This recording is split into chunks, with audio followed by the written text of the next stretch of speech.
वैसे तो east India company 1603 में हिंदुस्तान आमद के बाद मुसलसल फतूहात हासिल करती चली गई और इस दौरान दुनिया की तारीख में पहली बार ऐसा हुआ कि एक कंपनी ने एक मुल्क पर कब्जा कर लिया। लेकिन इसी सफ़र के दौरान एक मोड़ पर इन्हें ऐसी शर्मनाक शिकस्त हुई थी जिसने कंपनी का वजूद ही खतरे में डाल दिया था। बाद में कंपनी ने अपने माथे से ये दाग धोने की सरतोड़ कोशिश की और यही वजह है कि बहुत कम लोग जानते हैं कि सिराजुद्दौला और टीपू सुल्तान पर फतह हासिल करने से पहले ईस्ट इंडिया कंपनी ने औरंगज़ेब आलमगीर से भी जंग लड़ने की कोशिश की थी।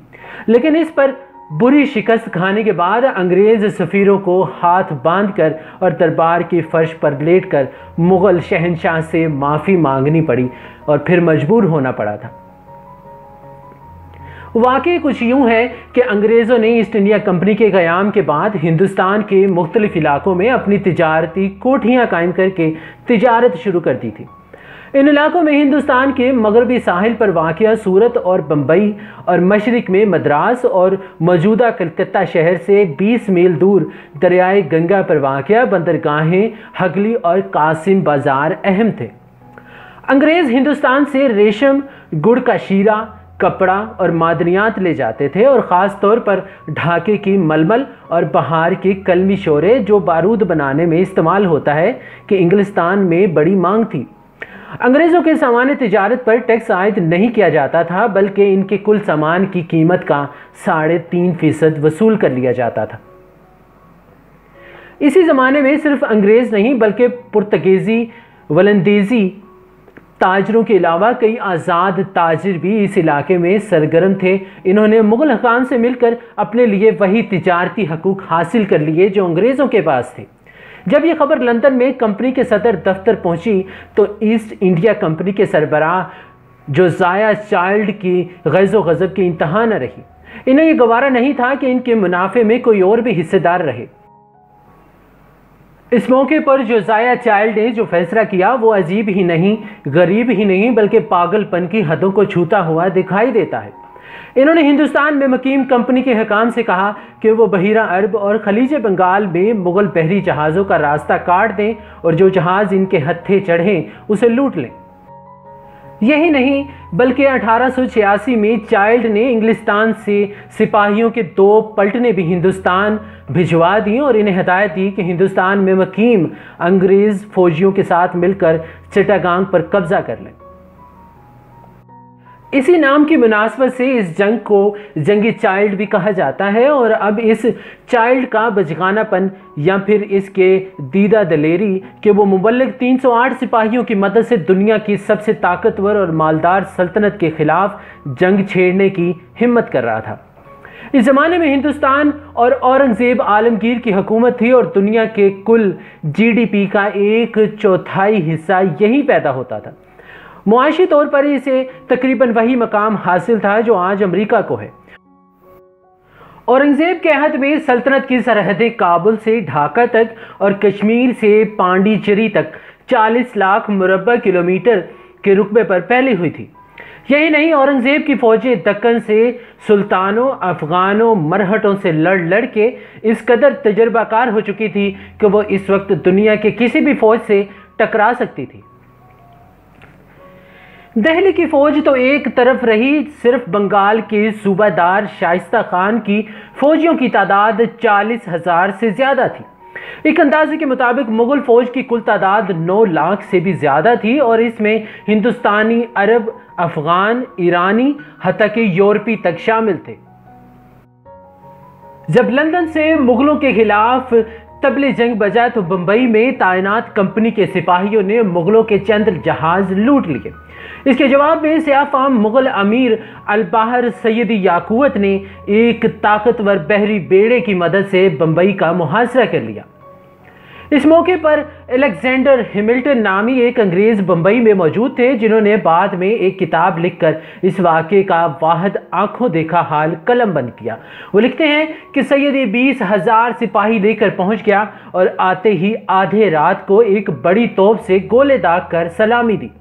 अंग्रेज़ों ने भागकर किले में पनाह ली और अफरा तफरी के हालत में गोरी और काली औरतें आधे कपड़े नीम बरहना पहने हुए सिर्फ बच्चे उठाए हुए भागी चली जा रही थी।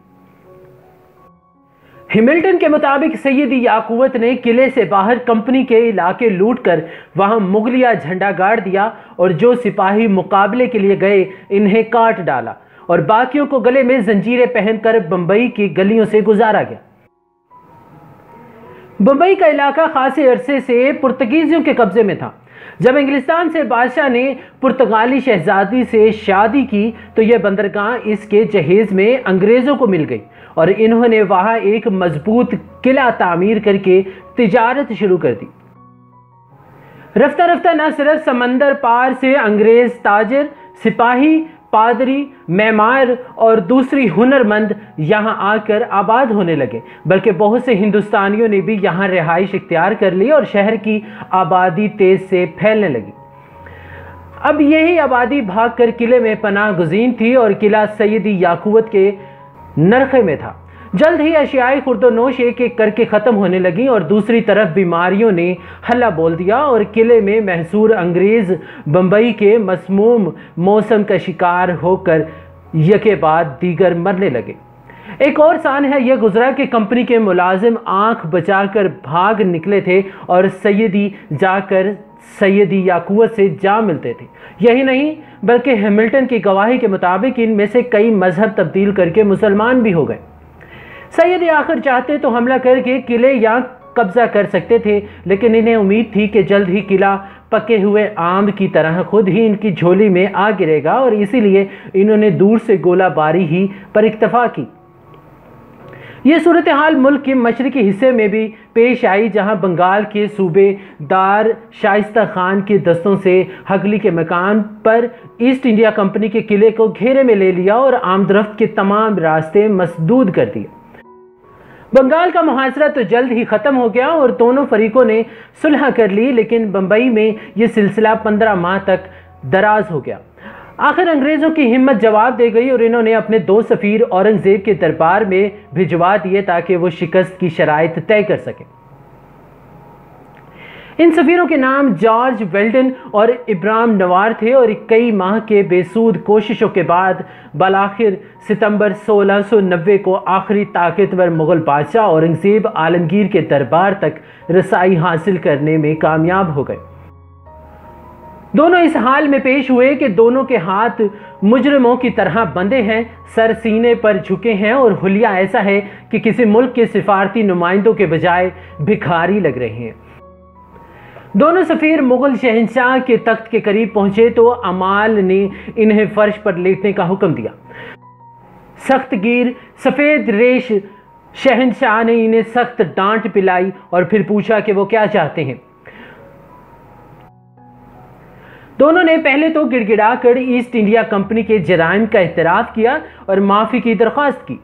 फिर कहा कि इनका जब्त शुदा तिजारती लाइसेंस फिर से बहाल कर दिया जाए और सैयदी याकूवत को बंबई के किले का मुहासरा ख़त्म करने का हुक्म दिया जाए। इनकी अर्जी इस शर्त पर कबूल हुई कि अंग्रेज़ मुग़लों से जंग लड़ने का 1.5 लाख रुपये हर्जाना अदा करें, आइंदा फरमा बरदारी का वादा करें और मुंबई में ईस्ट इंडिया कंपनी का सदर जॉन चाइल्ड हिंदुस्तान छोड़ दे और दोबारा कभी यहाँ का रुख न करे। अंग्रेज़ों के पास ये तमाम शराइत सर झुकाकर कबूल करने के अलावा कोई चारा न था, सो इन्होंने तस्लीम कर ले और वापस मुंबई जाकर सैयदी याकूवत को औरंगज़ेब का ख़त दिया। तब जाकर इसने मुहासरा ख़त्म किया और किले में बंद अंग्रेज़ों की 14 महीनों बाद गुलू खलासी हुई। हैमिल्टन ने लिखा कि जंग से कबल बंबई की कुल आबादी 700 से 800 के दरमियान थी, लेकिन जंग के बाद 60 से ज़्यादा लोग नहीं बचे थे। बकिया तलवार और ताउन की नज़र हो गए। अंग्रेज़ों ने आने वाले बरसों में अपनी इस शर्मदीदा हरकत को मिटाने के लिए ईस्ट इंडिया कंपनी ने हर मुमकिन कोशिश की कि इस खजालत अमीज़ जंग के वाक़यात को इंग्लिस्तान के अवाम तक न पहुँचने दिया जाए। चुनाचे कंपनी के पादरी जॉन ऑंगटन ने 6 साल बाद इस जंग का अहवाल लिखा और इसके तमाम तर मलबा मुग़लों के वादा खिलाफी पर डाल दिया। इस पर कंपनी ने इसे 25 पाउंड का इनाम भी दिया, जो इस ज़माने में खासी बड़ी रकम थी। जॉन ऑंगटन अपनी किताब में जगह जगह अंग्रेज़ों की बेजिगरी का अहवाल बयान करता है, जिन्होंने 10 गुना बड़े दुश्मन का डट कर मुकाबला किया। यही नहीं, वो दावा करता है कि इस जंग में अंग्रेज़ों को नहीं बल्कि सैयदी याकूबत को शिकस्त हुई थी। मज़ीद ये कि इसने मुग़ल दरबार में अंग्रेज़ सफ़ीरों के बर्ताव का जिक्र भी सिरे से गोल कर दिया।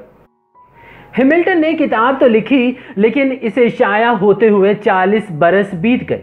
इस दौरान पुलों के नीचे से इस कदर पानी बह चुका था कि इसे कुछ ज़्यादा तवज्जो नहीं मिल सकी। यहाँ एक दिलचस्प सवाल उठता है कि अगर औरंगज़ेब अंग्रेज़ों को माफ़ी ना देते तो इन्हें हिंदुस्तान से निकाल बाहर करते तो आज बरसगीर की तारीख़ क्या होती। और फिर वो वक्त आया जब 1857 में ईस्ट इंडिया कंपनी ने आखिरी मुग़ल बादशाह बहादुर शाह जफ़र को गिरफ़्तार कर लिया। आज के लिए इतना ही। अगर आपको आज की हमारी वीडियो पसंद आए तो दोस्तों के साथ शेयर कीजिए और बेल आइकन को भी दबाइए ताकि हर नई आने वाली वीडियो आप तक आसानी पहुंच सके। मिलते हैं एक नई वीडियो के साथ, तब तक के लिए अल्लाह हाफ़िज़।